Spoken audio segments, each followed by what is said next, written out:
Dan itulah malam yang terakhir kita. Di rumah yang kita membeli tanahnya, kita menggambarnya, kita mencari arsiteknya.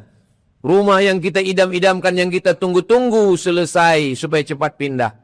Rupanya itulah malam terakhir. Sedetik setelah napas berhembus terakhir, jantung tidak lagi berdenyut dan berdetak.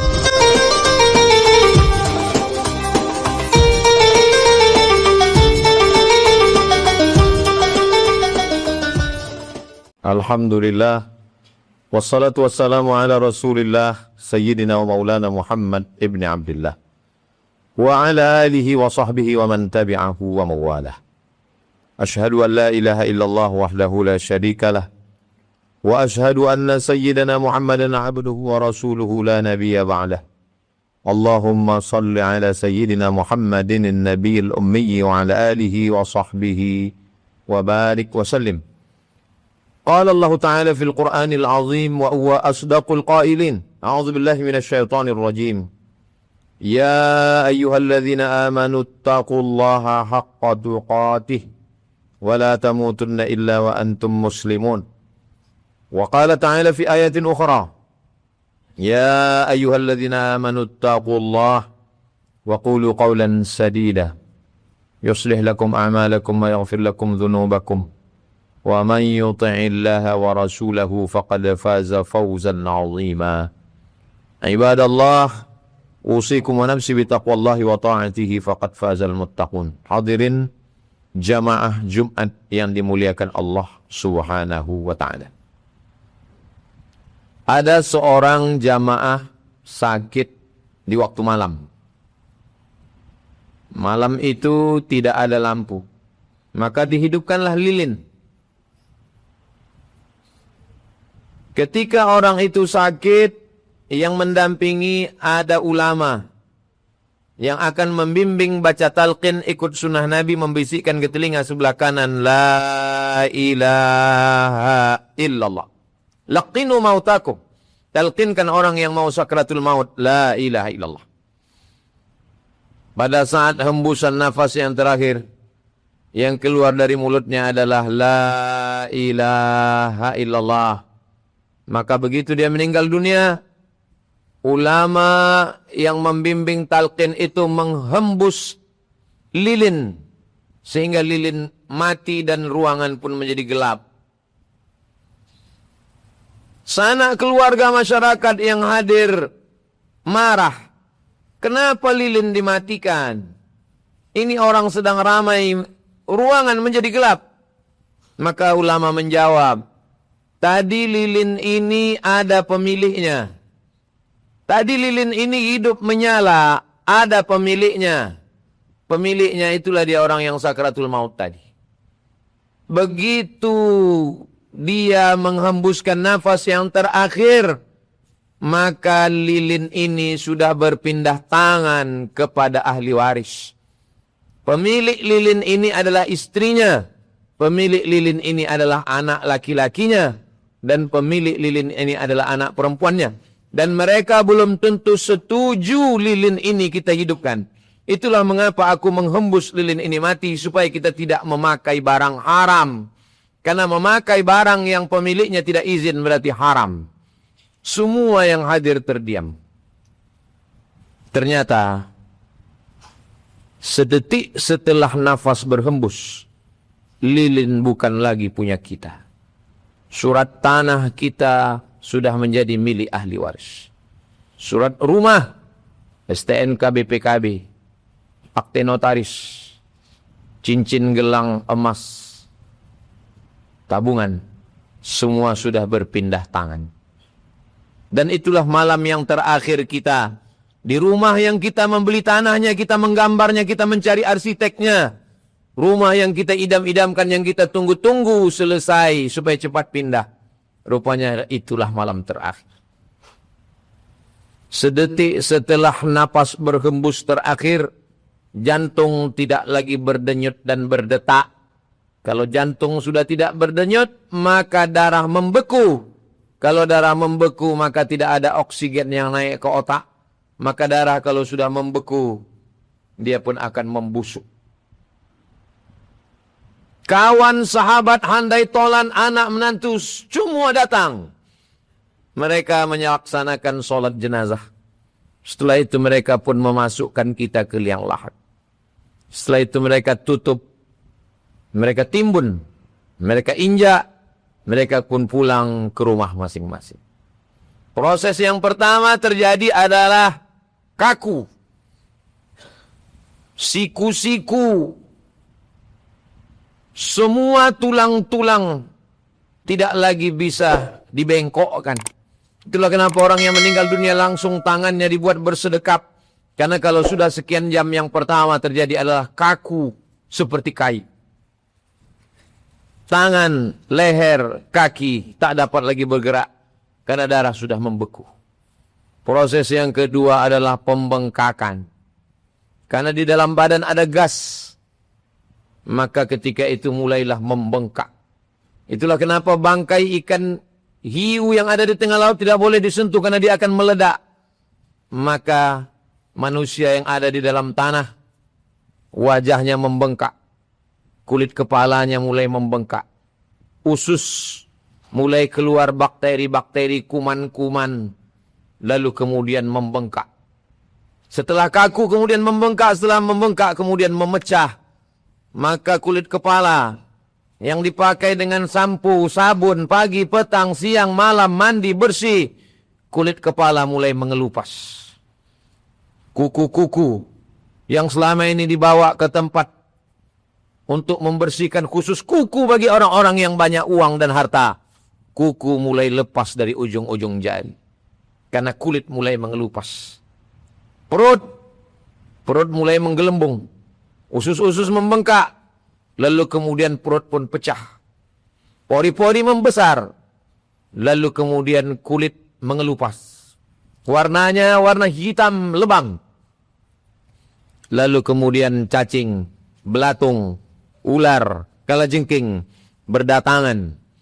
Kita hanyalah setumpuk daging busuk yang akan menjadi santapan satingcana. Mana orang kaya, mana pejabat, mana yang ganteng, mana rakyat jelata. Sama di hadapan Allah subhanahu wa ta'ala. Lalu pada akhirnya, semua makhluk yang ada di dalam tanah, yang menjijikkan, yang tidak pernah tersengat matahari, yang tidak bermata, tidak bertelinga, tidak bertangan, tidak berkaki. Mereka lah yang menikmati jasad manusia, yang selalu dipoles, dimanjakan, dijaga, dipelihara, dimandikan, dibersihkan. Pada akhirnya ia hanyalah menjadi santapan cacing, ular, ulat, belatung. Berubah tulang belulang, rambut dan tulang lama. Sesuai dengan kadar tanah. Ada tanah bebatuan, ada tanah gambut, ada tanah kapur. Pada akhirnya kita hilang. Cerita tinggal kenangan semata. Kalau pernah kita membawa anak ke masjid, lalu kemudian di tengah petang sangat matahari tenggelam, nampak ufuk merah di sebelah barat. Dia ingat setiap maghrib ayah membawa. Dia pun dengan meleleh air mata dia datang ke masjid. Di saat itulah datang setetes dua tetes aliran pahala dari anak yang soleh. Kalau pernah kita bangunkan dia jagakan, kita bawa dia ke masjid untuk beriktikaf. Di tengah malam dia terbangun, terjaga, mau ke toilet. Lalu kemudian dia ingat. Dia sempatkan untuk berwudu, sholat tahajud. Dengan meleleh air mata dia berkata, mengadu kepada Allah. Rabbil firli wali walidayya. Warhamhuma kama rabbayani shaghira. Kalau sempat di tengah kesibukan itu kita ajarkan alif bata. Surat-surat pendek. Sempat memanggil anak untuk mendengarkan setoran amma yatasaalun. Sempat untuk mendengarkan dia membaca Yasin wal Qur'anil Hakim. Saat tiba hari Jumat, sempat dia buka Al-Quran. Dia kirim Yasin. Dia baca Qul Huwallah 3 kali. Al-Falaq sekali. An-Nas sekali. Al-Fatihah sekali. Pangkal Al-Baqarah sampai wa ulaika humul muflihun. Ayat kursi. Ujung Al-Baqarah 3 ayat. Lillahi ma fis samawati wa ma fil ard. Dia hadiahkan bacaan untuk almarhumah ibu, almarhum ayah. Itulah yang sampai ke kita. Kalau sempat dia belikan 2-3 sak semen, batu bata, batu kerikil, kosen pintu, kipas angin, kubah masjid, pembebasan tanah semeter 2 meter. Itulah yang akan mengalir hari Jumat, subuh, zuhur, maghrib, isya, Idul Fitri, Idul Adha, tarawih, witir, bertadarus orang. Itulah yang mengalir. Adapun rumah yang kita bangun, sebesar apapun dia, keramiknya impor, arsiteknya datang dari jauh, rumah sudah berpindah tangan ke milik orang lain. Istri hanya menunggu 4 bulan 10 hari. Walladzina yatawaffawna minkum wa yadharuna azwajan yatarabbasna bi anfusihinna 4 ashhur wa 10. Mereka yang suaminya meninggal, maka dia hanya menunggu 4 bulan 10 hari. Setelah itu pun dia akan dipinang oleh orang lain. Orang lain akan naik ke rumah, akan naik, semua ditinggalkan. Cerita yang lama hilang, muncul cerita baru. Hal ata 'alal insani 'ainun minad dahri lam yakun syai'an madhkura. Pada awalnya manusia ini bukan apa-apa dan bukan siapa-siapa. Singgah sejenak di atas muka bumi. Hidup 20 tahun, 30 tahun, 40 tahun. Kata Nabi, baina sittina wa sab'in. Antara 60 tahun, 70 tahun. Itulah umur umat Nabi Muhammad SAW. 34 tahun, 50 tahun setelah itu, rumah kita menjadi milik orang lain. Kendaraan kita menjadi milik orang lain. Berpindah-pindah tangan. Yang kekal abadi. Ma'akal tafa'afnaita, yang dulu dimakan busuk. Wa malabis tafa'ablaita, yang dipakai lapuk. Wa matasaddaq tafa'amdaita, yang pernah disedekahkan, yang pernah diwakafkan. Hanya itu sajalah yang menjadi bekal untuk hari esok. Yasma'ul mayyita salasun, yang mengiringi mayat ada 3. Maluhu, hartanya, mobilnya, sepeda motornya, kainnya, ikut mengiring. Tapi kemudian mereka akan bawa itu pulang sebagai ahli waris, akan membagi-baginya. Ahluhu, istri, anak, cucu, menantu. Datang mereka beramai-ramai.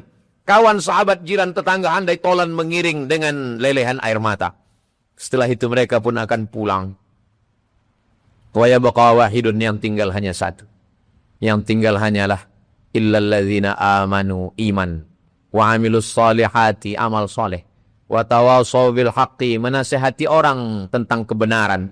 Wa tawasaw bis sabri, memberikan wasiat kesabaran. Lain daripada itu hanya kesia-siaan belaka. Mana orang kaya-kaya zaman silam? Mati. Mana raja-raja zaman dulu? Hilang. Setiap masa ada orangnya, setiap orang ada masanya. Setiap tokoh ada zamannya, setiap zaman ada tokohnya. Tokoh, orang, siapapun dia, pada akhirnya dia akan menghadap Allah dalam kesendirian. Wa qad ji'tumuna furada, kamu akan datang menghadap Allah. Kama khalaqnakum awwala marrah, sebagaimana dulu aku ciptakan kamu sendirian, kamu pun juga akan datang menghadap Allah sendirian. Manusia selalu lupa, selalu silap, selalu salah. Karena dia lupa, dia diingatkan. Hadhihi tadhkirah, ini peringatan. Faman sya'a dzakarah, bagi siapa yang mau mengambil peringatan. Laki-laki yang baligh berakal, tidak gila, bukan kanak-kanak, bukan musafir. Wajib dia mendengar wasiat khutbah. 1 kali khatib menyampaikan, ittaqullah, takutlah kepada Allah subhanahu wa ta'ala. Mau hidup dengan cara Fir'aun, silakan. Isma syi'ta fa innaka mayyit, hidup sesuka hatimu, kau pada akhirnya akan mati. Yang korupsi, yang tipu-tipu, yang curang timbangan, yang makan haram, hidup ini hanya makan pakai. Yang dimakan busuk, yang dipakai lapuk. Kenapa orang makan haram? Kenapa orang riba? Kenapa orang dusta? Kenapa orang tipu? Hanya untuk memberi makan anak. Anak sudah makan menantu, sudah menantu cucu. Tidak akan pernah cukup. Pada akhirnya ketika kita mati, anak cucu menantu pun tak pernah ingat dengan kita. Betapa sedihnya nasib manusia. Kalau pernah sempat mulut berzikir, subhanallah wa bihamdihi subhanallahil azim. Kalimatani, 2 kalimat. Khafifatani 'alal lisan, ringan di lisan. Thaqilatani fil mizan, berat pada timbangan mizan hari kiamat. Habibatani ilar rahman, disukai Allah. Subhanallah wa bihamdihi subhanallahil azim. Kalau sempat mulut mengucapkan la ilaha illallah, afdalu dzikri, seafdal-afdal zikir, la ilaha illallah. itulah yang memudahkan sakratul maut. Iqra'ul Qur'an, baca Al-Quran, fa innahu yati yawmal qiyamah. Quran akan datang pada hari kiamat, syafi'an li ashabih, memberikan syafaat pada orang-orang yang membacanya. Orang-orang yang sudah mati, kulitnya sudah melepuh, dagingnya sudah membusuk, perutnya sudah menggelembung. Pada saat itu mereka ditanya Allah Subhanahu wa taala, maukah kamu hidup lagi wahai mayat-mayat, jenazah-jenazah? Mereka menjawab, laula akhartani ila ajalin qarib. Hidupkan kami walaupun sebentar, hidupkan kami walaupun sedetik, hidupkan kami walaupun sekejap ya Allah. Fa as-saddaqa, kalau engkau beri kami kesempatan hidup sekali lagi, kami mau bersedekah ya Allah. Di antara sekian puluh ribu amal, mereka memilih satu amal yang paling utama. Fa as-saddaqa, kami ingin bersedekah ya Allah. Apa kata mereka ketika melihat azab? Rabbana absarna, mata kami sudah melihat azab. Wa sami'na, telinga kami sudah mendengar azab. Farji'na, balikkan lagi kami ke dunia ya Allah. Na'mal salihah, kami ingin beramal salih. Tapi apalah daya, hidup sekali, buatlah hidup berarti. Hidup sekali lagi, tanggung jawab menanti. Inna sam'a, pendengaran, wal basar, penglihatan, wal fuad, hati dan pikiran, kullu ulaika kana anhu mas'ula. Semua akan disoal, semua akan ditanya, semua akan diminta tanggung jawab di hadapan Allah Subhanahu wa taala. Mana Fir'aun yang hebat? Mati. Mana Qarun yang kaya raya? Mati. Mana Abu Lahab yang mendustakan Nabi? Semuanya pada akhirnya mati. Kita pun juga akan mati menghadap Allah. Kita mau mati menjadi orang baik atau mau tidak baik. Fa'alhamaha fujuraha wa taqwaha. Allah memberikan kita dua jalan. Jalan fujur, jalan jahat. Wa taqwaha, jalan baik. Qad aflaha man zakkaha. Beruntunglah orang yang mensucikan hatinya, memilih jalan yang benar. Qad khaba man dassaha. Sia-sialah orang yang mengotori dirinya dengan yang haram, lalu dia kemudian memilih jalan yang tidak baik. Barakallahu li wa lakum fil Qur'anil azim. ونفعني وإياكم بما فيه من الآيات والذكر الحكيم وتقبل مني ومنكم تلاوته إنه هو الغفور الرحيم.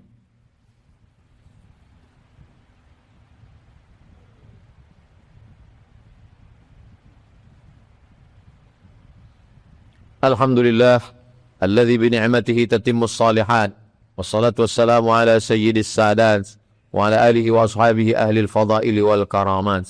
أشهد أن لا إله إلا الله وحده لا شريك له وأشهد أن سيدنا محمدا عبده ورسوله وصفيه من خلقه وخليله أدى الأمانة وبلغ الرسالة ونصح للأمة وتركنا على المحجة البيضاء ليلها كنهارها لا يزيغ عنها إلا هالك. اللهم صل على سيدنا محمد النبي الأمي وعلى آله وصحبه وبارك وسلم.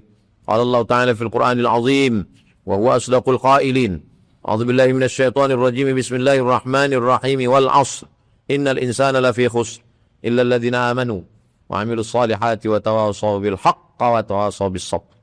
وقال تعالى في آية أخرى إن الله وملائكته يصلون على النبي يا أيها الذين آمنوا صلوا عليه وسلموا تسليما. اللهم اغفر للمسلمين والمسلمات والمؤمنين والمؤمنات الأحياء منهم والأموات.